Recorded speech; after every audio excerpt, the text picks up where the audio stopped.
ચા પાણીના વિરામ પછી આપણે ફરી એક વખત આપણા મોઘેરા કલાકાર ભાઈ શ્રી પિયુષભાઈને સાંભળવાના છે. વચ્ચે આપણે જેમને સાહિત્યનો લાભ લેવાનો છે એવા આપણા મા ભૌમના રક્ષક અને આર્મી મેન ભાઈ શ્રી સોમાભાઈને પણ સાંભળવાના છે. પણ વચ્ચે નાનકડો એવો વિરામ છે એટલે વધારેલા આપણા કલાકારોને આપણે સન્માનિત કરવાના છે. આ ઉપરાંત જે પણ અહીંયા ગોર થશે એ તમામે તમામ ગૌ સેવાના લાભાર્થી છે. એટલે ફૂલ નહીં તો ફૂલની પાખડી રૂપી વરસતા રહેજો. 11,111 રૂપિયા ભચુભાઈ ત્રિકમભાઈ છાંગા ગામ ધાણેટી તરફથી ગાયો માટે આવેલા છે. એમનો પણ હૃદયપૂર્વક આભાર.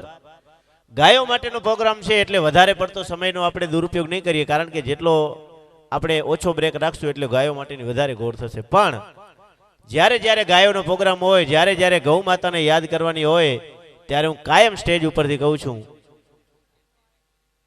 આપણે એવા સાનિધ્યમાં બેઠા છીએ સાહેબ, ભગવતીના સાનિધ્યમાં, કે મોઢે બોલું માં ને મને હાચે નાનપણ સાંભળે, પછી મોટપની બધી મજા મને કડવી લાગે કાગડા. અને ગાયો માટે જ્યારે કહેવાનું થાય ત્યારે મને કાયમ ઈશ્વરદાન ગઢવીનો પ્રસંગ યાદ આવે સાહેબ, કે કૃષ્ણના જ્યારે સાનિધ્યના કૃષ્ણના નેહડે રહેતી ત્યારે ગાય કેટલી રાજી થતી. અને જ્યારે જ્યારે ગાય કૃષ્ણના નેહડેથી માણસ લઈને આવ્યો ને ત્યારે ગાયે ફરિયાદ કરી છે શું, કે કૃષ્ણના નેહડે રહેતી હું ગોકુલની ગાવલડી, ત્યાંથી મને કાઢવી નહોતી હું ગોકુલની ગાવલડી. કે કૃષ્ણના નેહડે રહેતી હું ગોકુલની ગાવલડી, ત્યાંથી મને કાઢવી નહોતી હું ગોકુલની ગાવલડી, અને કાઢી તોય ભલે કાઢી પણ મને વેચવી નહોતી હું ગોકુલની ગાવલડી. અને ગાય એનાથી આગળ એમ કે છે કે વેચી તોય ભલે વેચી પણ મને કાપવી નહોતી હું ગોકુલની ગાવલડી, અને કાપી તોય ભલે કાપી મને ખાવી નહોતી હું ગોકુલની ગાવલડી. આપણે જઈએ છીએ અત્યારે ગાયોની કેવી હાલત છે સાહેબ. અને આવા સાનિધ્યમાં જ્યારે આપણે બેઠા છીએ ગાયો માટે, જ્યારે કરોડોના ખર્ચે અહીંયા ગૌશાળા ચાલતી હોય ને, ત્યારે આપણું એક નાનકડો યોગદાન પણ અહીંયા કરોડોથી વધારે વિશેષ થશે સાહેબ. અને ગાય એનાથી માથે શું કહે છે કે મને કાઢીએ ભલે, મને વેચીએ ભલે, મને કાપીએ ભલે, મને ખાધીએ ભલે, પણ મને માં નહોતી કેવી હું ગોકુલની ગાવલડી. અને એમ કહેવાય કે અકબર બાદશાહના જમાનામાં જ્યારે દિલ્હીની સલ્તનત ઉપર અકબર બાદશાહ રાજ કરતો હતો, પૂર્ણ હિન્દુસ્તાન ઉપર અકબર બાદશાહનું એમ કહેવાય કે ફરમાન આલે, જેના રાજની અંદર પાઘડીનો પેચ ન છૂટે, મૂછ ઉપર તાવ ન દેવાય. આવું અડીખમ અકબર બાદશાહ એમ કહેવાય કે જ્યારે નગરની અંદર એમ જોવા નીકળ્યો કે મારા રાજમાં કોઈ દુખી તો નથી ને.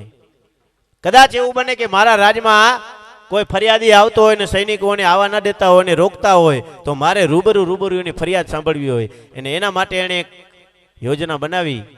એક મોટો ઘંટ બાંધી ગેટ ઉપર, એનો લાંબો દોરો એમ કહેવાય કે રાજાએ પોતાના દરબારમાં તાણ્યો, અને જે પણ ફરિયાદી બારે દોરી તાણે એટલે ઘંટ રાજાના દરબારમાં વાગે એટલે અહીંયાથી ફરમાન છૂટે કે કોણ છે ફરિયાદી, એને અંદર આવવા દો. અને આવા વખતે એક ગાય ગઈ. એ ગાય ગઈ, એ ઘંટના દોરડામાં એમ કહેવાય કે શિંગડું ભરાવી અને ટણાંગ ટણાંગ ટણાંગ ઘંટ વાગવા માંડ્યો. એટલે રાજાનો હુકમ છૂટ્યો કે કોણ છે ફરિયાદી, એને અંદર આવવા દો. પણ સૈનિકોએ જોઈને કીધું કે બાપુ આ તો ગાય ભૂલથી આવી ગઈ છે, એનું શિંગડું ભરાણું છે. પણ તેથી એમ કહેવાય કે અકબર બાદશાહના રાજમાં ઓઢા જામ નામના ચારણ કવિ બેઠો હતો ને, એણે રાજાને કીધું કે રાજા, હે અકબર બાદશાહ, એ ગાય એમને એમ નથી આવી, તને ફરિયાદ કરવા આવી છે. શું ફરિયાદ છે?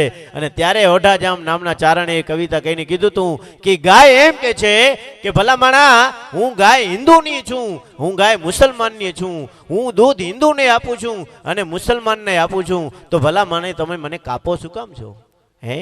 કે મેં ક્યારે ભેદભાવ નથી કર્યો. અને એમ કહેવાય કે તરણું દુશ્મન જ્યારે કોઈની સામે લડાઈ પડતો હોય અને મોઢામાં તરણું મૂકે ને શરણાગતિ સ્વીકારે ને, ત્યારે સામે રાજાની ફરજ બને છે કે એને મોકૂફ કરી નાખે ને માફ કરવામાં આવે. ભલા માણા, અમે તો ગૌચર કહેવાઈએ, અમે તો નાના નાના તરણા ખાતા હોઈએ, અમારા ઉપર તમે શું કામ છર્યું હલાવો છો?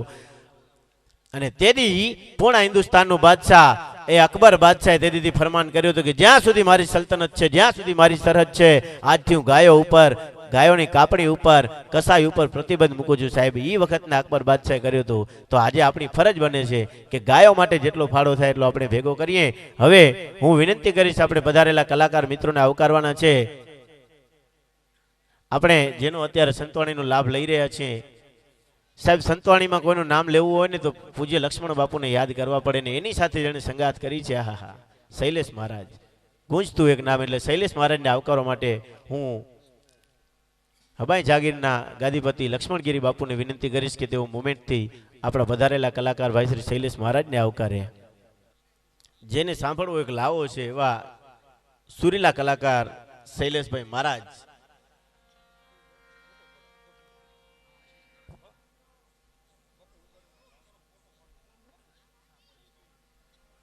અરે અરે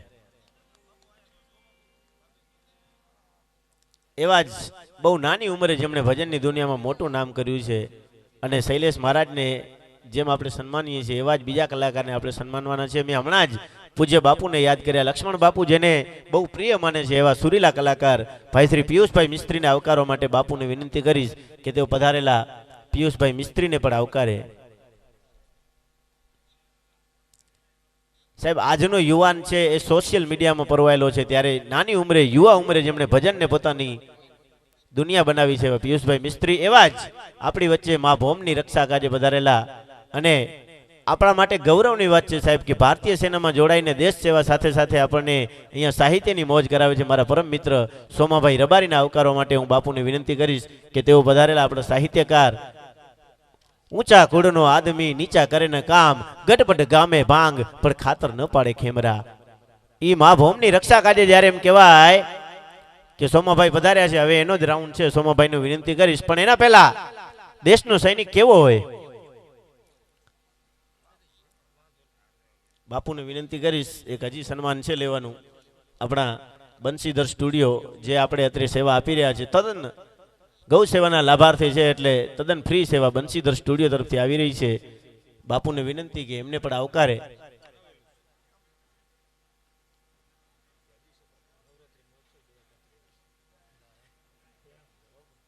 વાહ, જય હો જય હો.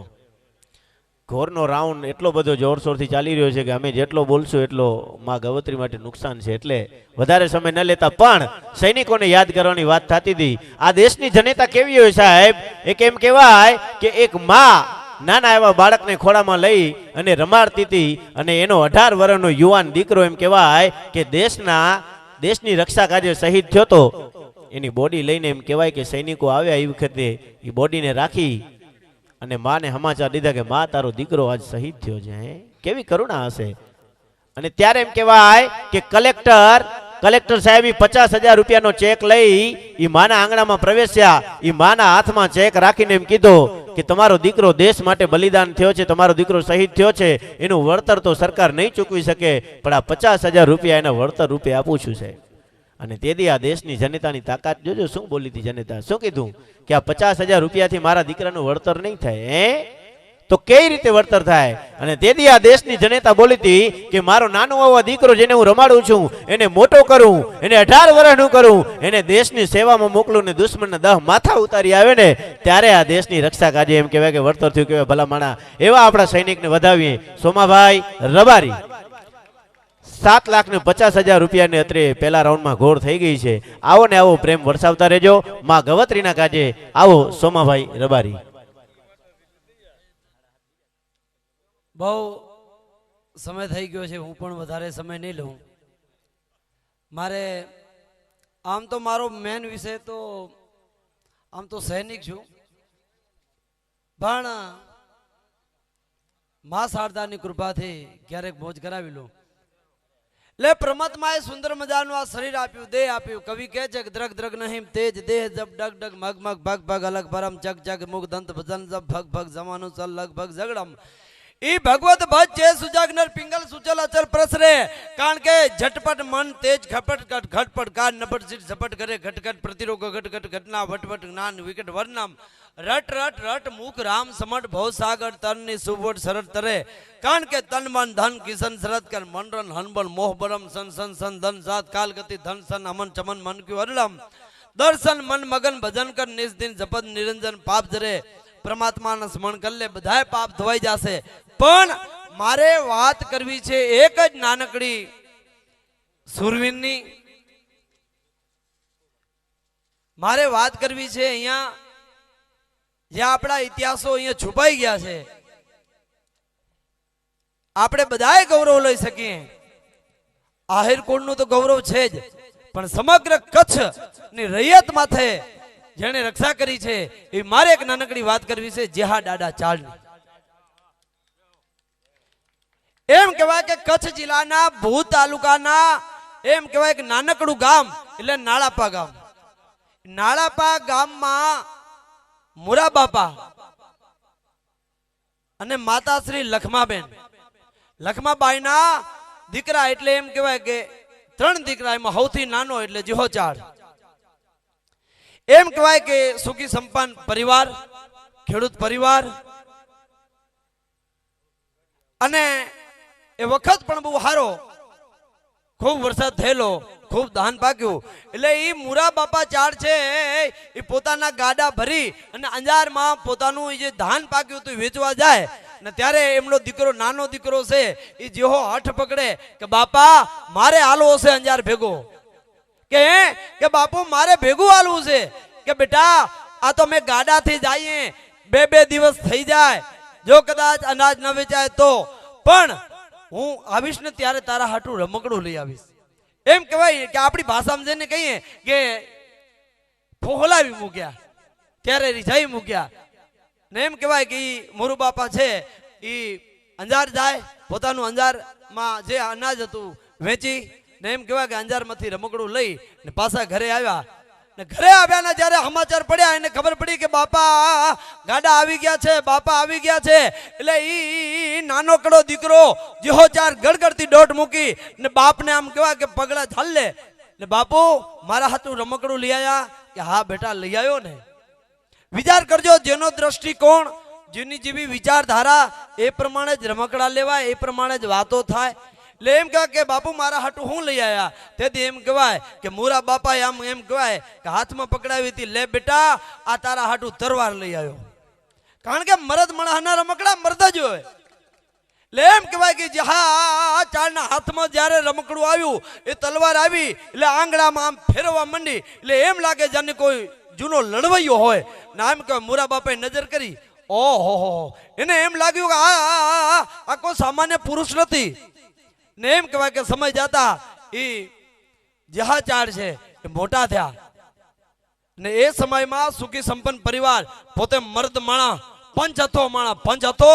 એટલે એમ કહેવાય કે 5 હાથ એટલે કે 7.5 ફૂટ લાંબો પુરુષ, ભેઠ બાંધે, કમરમાં 2 તલવાર રાખે, અજાન બાહુ.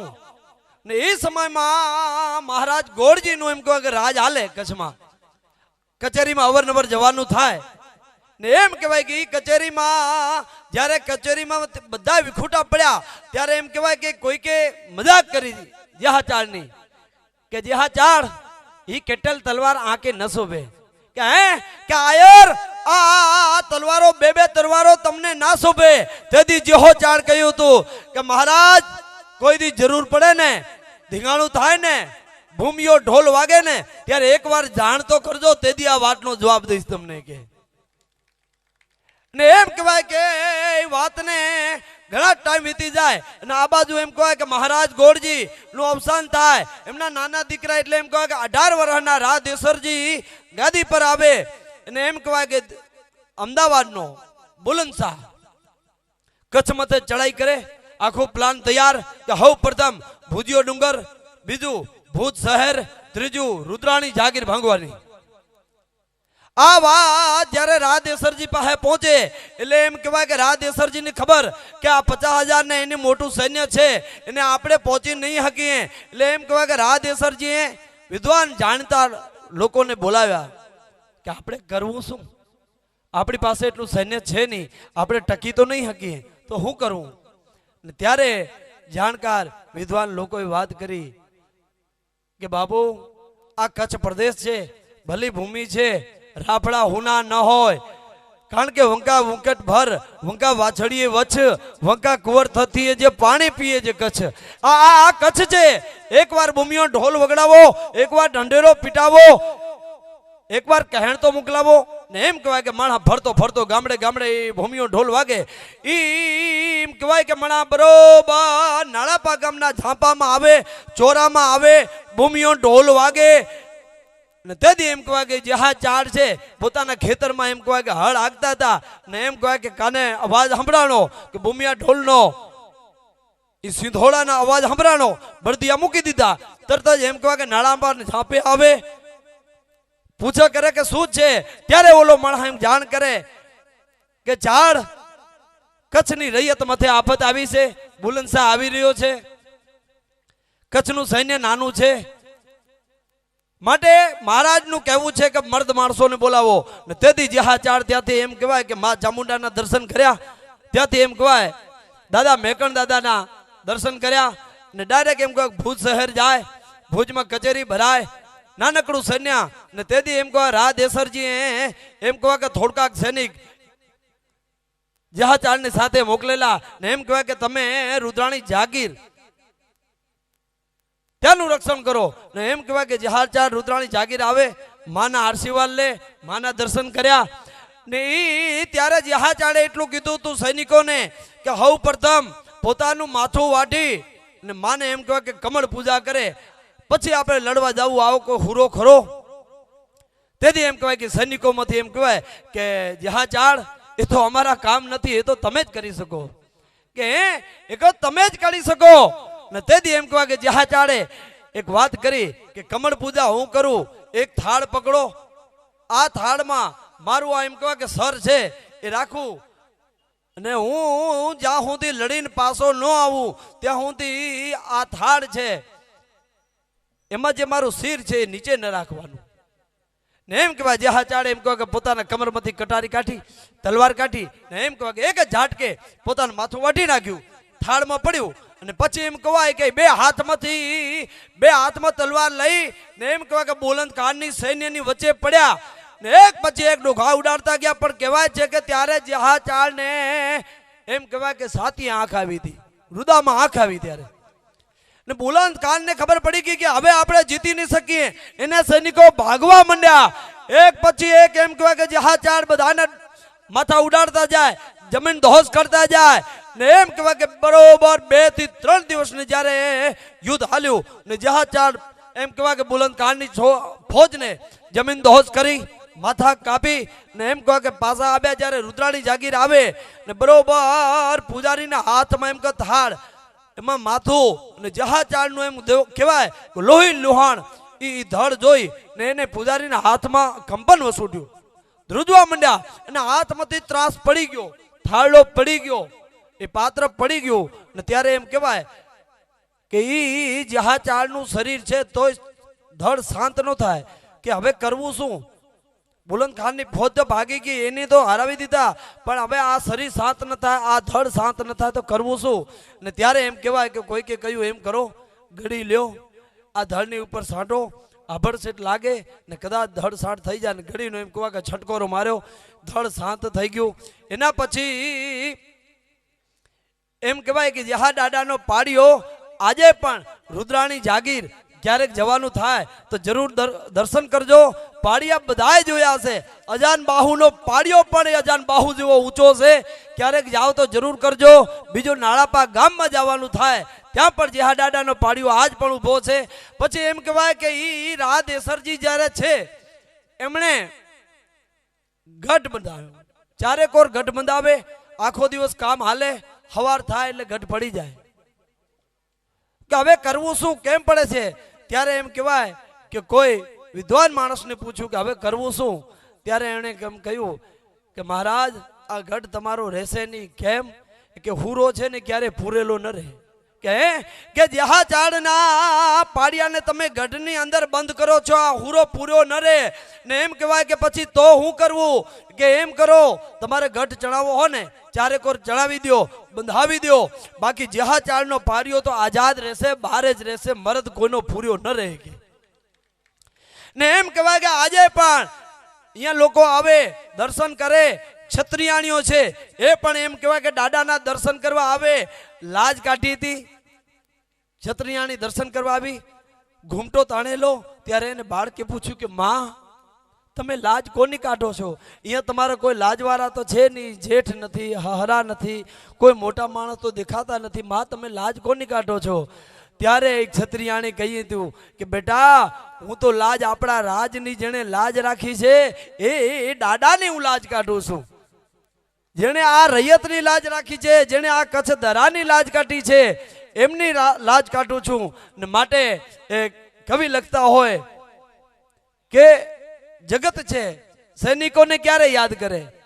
કોઈ કે કાંઈક કર્યું હોય ત્યારે યાદ કરીએ, મહાપુરુષોને આપણે યાદ કરીએ, દાદા મેકરને યાદ કરીએ, પૂજ્ય નારાયણ સ્વામી બાપુને ભજનની વાત આવે એટલે યાદ કરીએ, પૂજ્ય લક્ષ્મણ બાપુને યાદ કરીએ, દોહા છંદની વાત આવે એટલે એમ કહેવાય હેમુ ગઢવીને યાદ કરીએ, કવિ કાગ બાપુને યાદ કરીએ, કવિતાની વાત આવે તો કવિ કે જગત ક્યારે યાદ કરશે હેમુ ગઢવીને કે ચડશે ઘટા ઘન ઘોર ગગને મેઘ જલ વરહાવશે, નીલવર્ણી ભોમ કાજા ઘટા સર પર ધારશે, ગહેકાટ થાતા મોર ઘન અને પીવ ઘન પુકારશે, તે વખત આ ગુજરાતને યાદ હેમુ આવશે. પણ જગત દેશના સૈનિકોને ક્યારે યાદ કરે? કવિ લખે છે કે આફત અચાનક આવશે, જેથી દેશ ઉપર દોડતી અંકુશ રેખા ઓળંગવા પર ફોજ તોપું ફોડતી, મત્સ્ય ભયંકર યુદ્ધ મોટો ઓલા દુશ્મનો દબાવશે, તેથી તમામ ભારતને આ યાદ સૈનિકો આવશે, તેથી તમામ ભારતને આ યાદ સૈનિકો આવશે. ત્યારે જગત યાદ કરે. મને કોઈ કે વાત કરી, મને કે સોમાભાઈ તમે દેશના સૈનિક છો, તમને સૌથી વધારે દુઃખ ક્યારે થાય? તમારા સાથી મિત્ર ક્યારેક શહીદ થઈ જાય ત્યારે દુઃખ થતું હશે ને? મેં કહ્યું હા દુઃખ તો થાય, પણ મેં કહ્યું સૌથી વધારે દુઃખ ત્યારે ન થાય કે કેમ? એ તો એક દેશના એમ કહેવાય કે બધાય સૈનિકોની એક ઉમ્મીદ હોય કે હું દેશ માટે કામ આવી જાઉં, મારું જગમાં અમર નામ રહી જાય. પણ મને સૌથી વધારે દુઃખ તો ત્યારે થાય. મને કે ક્યારે? મેં કે સૌથી વધારે દુઃખ મને ત્યારે થાય કોઈ દેશથી ગદ્દારી કરે, કોઈ આ દેશનું નાણું લઈને વિદેશ ભાગી જાય, કોઈ કાગળિયામાં ખોટા રૂપિયા ખાઈ જાય, ત્યારે મને દુઃખ થાય. ને લખવું પડતું હોય કે અમારે પરવા નથી પાકિસ્તાનની, અમારે પરવા નથી પાકિસ્તાનની, અમને અમારા આડા ફરે છે, અમારે પરવા નથી પાકિસ્તાનની, અમને અમારા આડા ફરે છે, હોમાં દાવા કરે દેશભક્તિના ચોપડે જારા ચરે છે. માટે કળિયુગના કુરિવાજો વળી માથે મોગ વારી, આજ રૂપિયાથી રાજ જડે, રૂપિયે જડે નારી, દીકરીનું દહેજ લઈ ઓલા બાપ થયા વેપારી, આ હોમો કે કરો હું આફતે અણધારી.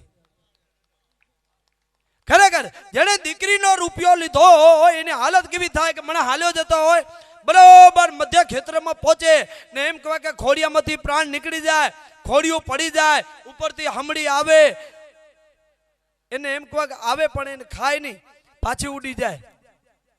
ત્યારે બીજી હમડી છે ને એને પ્રશ્ન કરે કે બેન એ આપણે ખાવા જેવું છે, એમાં ખોડિયામાંથી પ્રાણ નીકળી ગયા છે, એને તું ખાતી કેમ નથી?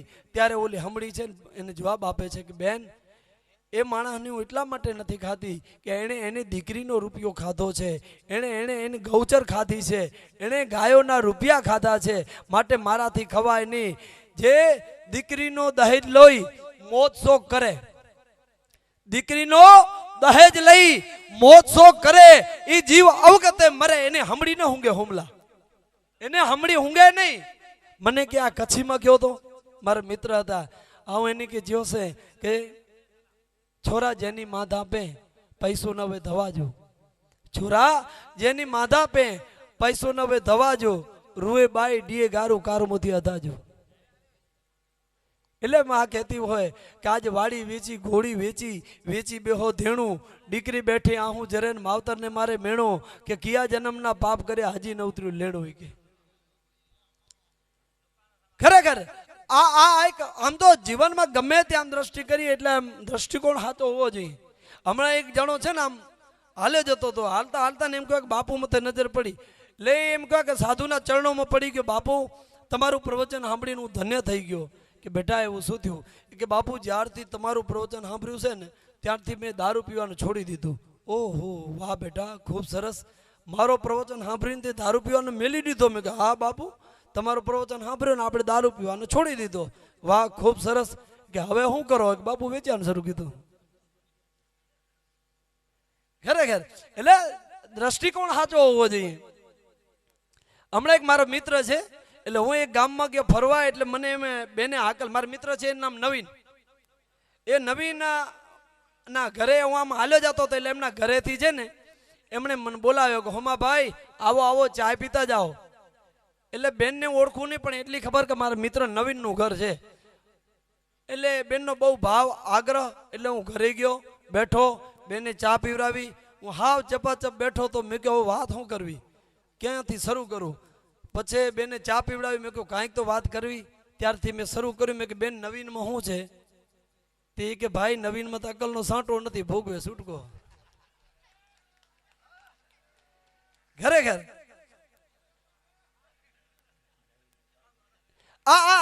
હકીકતમાં અમે મિલિટરી વાળા છીએ ને, અમને છૂટીનો બહુ કટાડો, છૂટી ન મળે. આજ ઘણા વર્ષો પાછળ મને આ નવરાત્રી મળી. એક અમારો સૈનિક છે, એ અમારા કર્નલ સાહેબ પાસે ગયો. जय हिंद साहब. बोला जय हिंद. क्या है? बोला साहब छुट्टी जाना है. बोला क्या हुआ? बोला मदर एक्सपायर हो गया, माँ मरी गई. ओहो बहु दुखनी વાત. જાઓ છૂટી. 1 મહિનો છૂટી ગયો. 1 મહિનો છૂટી કાપીને આવી ગયો પાછો. 1.5-2 મહિને પાછો ઉભો થયો. जय हिंद साहब. बोला हाँ जय हिंद. बोला छुट्टी जाना है. बोला क्या हुआ? बोला फादर एक्सपायर हो गए, बापा मरी गया. ओहो बहु दुखनी વાત. જાઓ છૂટી ગયો. छुट्टी कापी पासो आ गयो. पासो 1.5-2 महीने पासो उभो थयो. जय हिंद साहब छुट्टी जाना है. कि अभी क्या हुआ? बोला साहब मदर एक्सपायर हो गई, माँ मरी गई. એટલે સાહેબ કે बार बार तेरे मदर एक्सपायर फादर एक्सपायर कैसे हो जाते हैं? घड़ी घड़ी तेरी माँ बाप हुक्म मरी जाए. कि साहब माँ मरद बापा विवाह कर ले, बापा मरद माँ विवाह कर ले. ખરેખર અહીંયાથી ઊભીને વાત કરવી આસાન છે. એક ભાઈ છે ખેતરના શેઠે ખોદતો હતો. હવે આપણે ખોદતા હોય સ્વાભાવિક છે, અવાજ આવે એટલે ખોદતા ખોદતા અવાજ આવ્યો કે એ હું એટલે બાજુમાંથી સાધુ નીકળ્યા. હું ક્યાં કરતા હે? કામ કરતા હે તો સાથ में राम का नाम ले.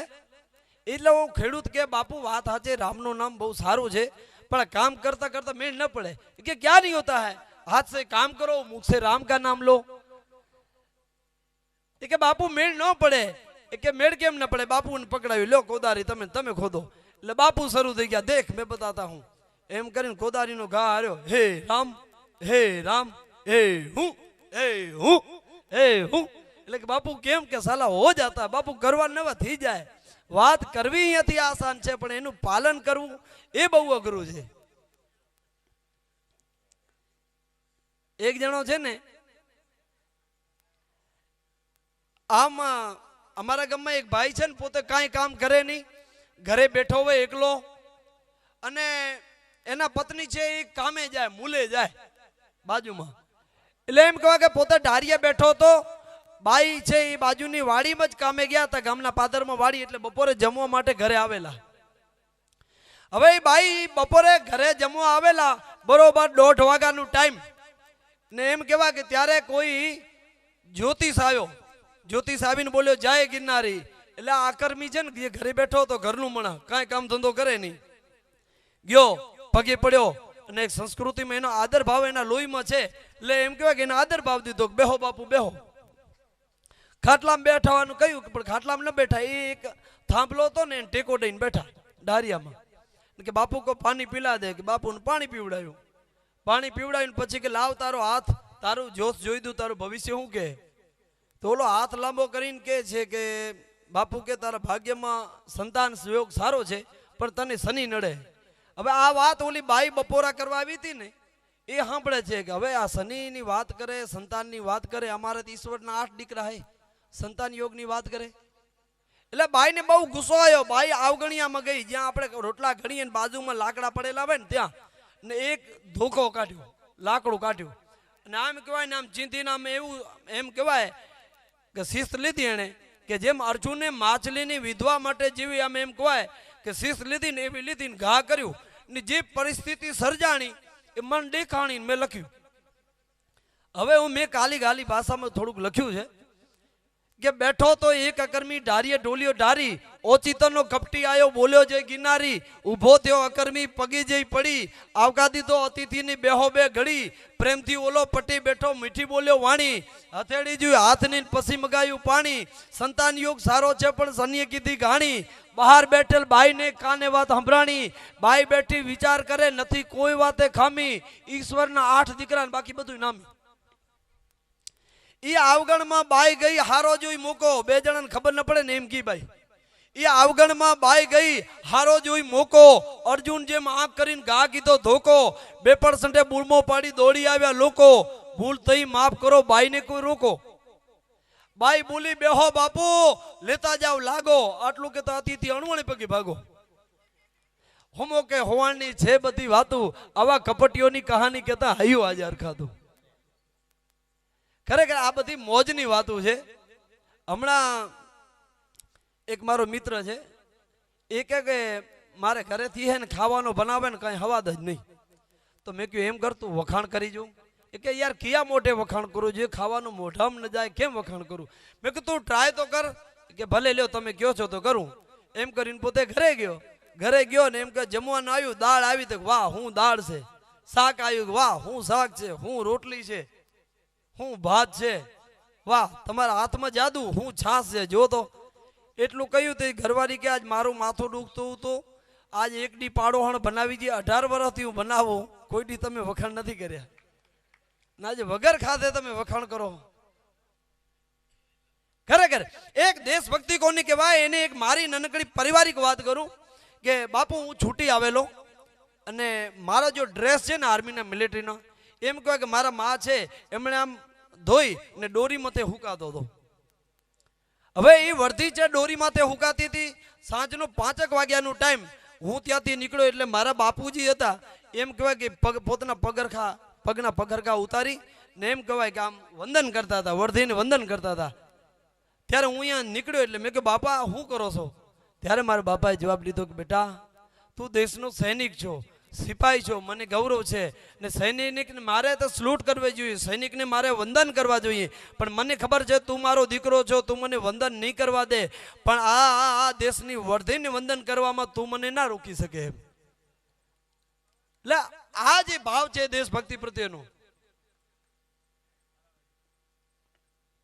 એક કવિ છે ને એ હાલ્યા જતા હતા, એટલે કવિ હાલ્યા જતા હતા એટલે વાહેથી અવાજ આપવાનો કે એ કવિ. એટલે કવિએ વાહે જોયું એટલે એક ઝાડવું બોલતું હતું, ઠૂઠું હોય ને થળિયું એ બોલતું હતું. એટલે પાછળથી અવાજ આવ્યો કે હે કવિ. કવિએ જોયું એટલે કે પૂછ્યું કે હા. એટલે થળિયું હતું ને જે ઝાડવું એ કહેતું હતું કે કવિરાજ અમારે આ જગતને સંદેશો દેવો છે, તમે જગતમાં ફરો છો કે શું સંદેશો છે કે માણસ છે એને અમે ફળ આપીએ, ફૂલ આપીએ, લાકડું આપીએ, છાંયડો આપીએ, આટલું બધું આપવા છતાંય આજનો જે માણસ છે એ અમારા થળિયા સુધી મૂળિયા સુધી કાઢીને જાય છે. તો કવિ અમારે સમાજને એક સંદેશો દેજો કે શું કે દીધા ફળને દોડવા કાયા અમારી કપાણી, મૂળિયા ખોદે માનવી હવે હદ છે હરિયાણી. કે હે કવિરાજ આ માણસને આટલું બધું આપવા છતાં અમારા મૂળિયા કાઢી જાય છે, તમે આટલું માણસને ભલામણ કરજો. અને મારી ને તમારી આપણા બધાની ફરજ છે કે જ્યારે સમય મળે ત્યારે વૃક્ષારોપણ આપણે અવશ્ય કરવું જોઈએ. આ કાર્ય કરવામાં ઘણો બધો ફાયદો છે, આપણે તો છે જ, કારણ કે વૃક્ષમાં પણ જીવ તો છે જ. એમ કહેવાય હું મારા પરિવાર સાથે જયપુર રહેતો મિલિટરીમાં. એટલે મારે એક 7 વર્ષનો દીકરો છે રામનો, ને મારા ઘરના છે ને આપણે અહીંયા કરવા ચોથ રહેવાનો નિયમ નથી, આટલો આવું કાંઈ છે નહીં, પણ ઓ લોકોની હિન્દી યુપી વાળી હતી ને એને દેખાદેખી આ કરવા ચોથ રહી ગઈ. હાજોડી ન ખાધું ન પીધું, બાપુ પાણી ન પીધું. હાજ થઈ એટલે બધા ચંદ્રની વાટ જોઈને બેઠા, ચંદ્ર દેખાય ઓચિતાના 9:30 કે 9 વાગે ચંદ્ર મહારાજ દેખાણા. એટલે મને કે હાલો તાળી મથે ઘા કે ચંદ્ર દેખાણા, મારે મારું વ્રત ખોલવું છે. તો મેં કહ્યું હાલો. તો સોરાન કે બેટા કાર્તિક બત્તી લીધો. તો મેં કે છોકરાનું શું કામ હે, બત્તીનું શું કામ હે? તો એ મને કે હું હવે ચારણીમાંથી તમુને જોવું હું ને તો ચંદ્ર નથી દેખાતો, ચંદ્ર દેખાતા તમે નથી દેખાતા, એવા ભીને માને છો. હકીકતમાં આમ તો ઘણી બધી વાતો હોય, એમાં હાસ્ય તરફ જઈએ. અમારું ગામ વરનોરા અને ચપરેડી એ બે બાજુમાં. હવે વરનોરા ચપરેડી બાજુમાં, વરનોરામાં કથા થઈ એટલે સ્વયંસેવક તરીકે ચપરેડી વાળા કામ કરે. અને એ અમારું બાપુ આજે અમને ગૌરવ થાય કે અમારી જે એક લાજ કાઢવાની એક રિવાજ છે, ખરેખર એ અમને બહુ ગૌરવ થાય કે આખું શરીર ઢાંકેલ હોય એમ. આ રિવાજો જ્યારે નીકળતા જાય છે ત્યારે બહુ દુઃખ પણ થાય. એટલે અમારા ગામમાં એક કથા હતી, એમાં બધા હાથક બેઠા હતા. એ હાથક બેઠા એટલે હાથક બેઠા ને એમ કહેવાય કે 1:30 વાગ્યાનો ટાઈમ થયો એટલે પ્રસાદની આગળ પડી. હવે હાથક બેઠા એ બધા ઊભા થયા બાયું. હવે અમારામાં નવા હવા આયા હોય ને એટલે હાલે હરે એ તમારામાં વારે ઘડી બાયું કેવતે કે છે મને ખબર છે. એટલે હરે હાલે એટલે બાઈ પોતાની ચાલ ખબર કે હવે આ ચાલમાં આપણે હું ગામમાં ક્યાં પહોંચશે, પાછું ખાવા આવશું ક્યારે. એટલે બાયું જે હાથક બેઠા હતા ને ઊભા થઈ ગયા અને આમ નામ લાંબી લાઈનમાં બેસી ગયા. પણ ફૂલ ઘૂમટો તણેલો એટલે ચપરડી વાળા સમસેવક એટલે એક જણો હતો ને એ થાળી લઈને ગયો. થાળી લઈને જઈને પાછો વળી આવ્યો. એટલે બીજો કે ભલિયા પાછો કાઢે લે વરુયો કે ખબર નહીં પહેતી મોખે પાસે હે. ત્યારે ઓલો નરસિંહ કે ઈલેરે કરે બે પાસે મો થાળીઓ રાખું દે જે પાસે હશે ઉપર લે. ખરેખર જીવનમાં જ્યાં દ્રષ્ટિ કરીએ ને હું આપને હાસે જડી જાય.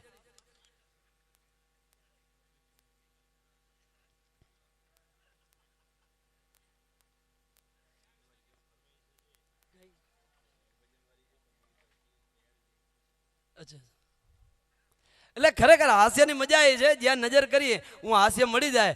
પણ મળશું મેળે ઠેડે મળશું ગામ ગીએ નહીં મળી જેથી ધરતી ઢંક દીએ અઢી આટકા હાલતા ચાલતા રહેશે ત્યાં સુધી મળતા રહેશું. જય હિન્દ, જય ભારત, જય માતાજી. ને જગદંબા પાસે એક જ પ્રાર્થના કરું કે હે જગદંબા તેરી અમાનત में मेरी जमानत रखना, मैं रहूं या न रहूं इन सबको सलामत रखना. राम राम, जय हिंद, जय माताजी. આતુરતાથી રાહ જોઈ રહ્યા છીએ અને રજૂ કરવાના છે. પણ એના પહેલા દત્તુ બાપાનો એવો ભાવ છે કે સોમાભાઈને શાલ ઓઢાડીને સન્માન કરવાનું છે. તો ભારતીય સંસ્કૃતિ મુજબ આપણે આપણા દેશના સૈનિકનું સન્માન કરવા જઈ રહ્યા છીએ. દત્તુ બાપાના ભાવને આપણે વંદન સાથે સોમાભાઈનું સ્વાગત. હજી એકાદ બે ફરમાઈશ માટે સોમાભાઈનો રાઉન્ડ આવશે કારણ કે હજી એની જે સ્પેશિયાલિટી છે એ રહી ગઈ છે. પણ એમને એવો ભાવ છે કે આપણે ગાય માતાના લાભાર્થે ડાયરો છે એટલે ઘોર માટે આપણે ફરી એક વખત સંતવાણી તરફ જઈએ. હવે આપણે એવા કલાકારને સાંભળવાના છે સાહેબ જે નાની ઉંમરે ભજનની દુનિયામાં બહુ મોટું નામ અને જેને સાંભળવા માટે આપણે સૌ આતુરતાથી રાહ જોઈ રહ્યા છીએ. પિયુષભાઈ મિસ્ત્રી.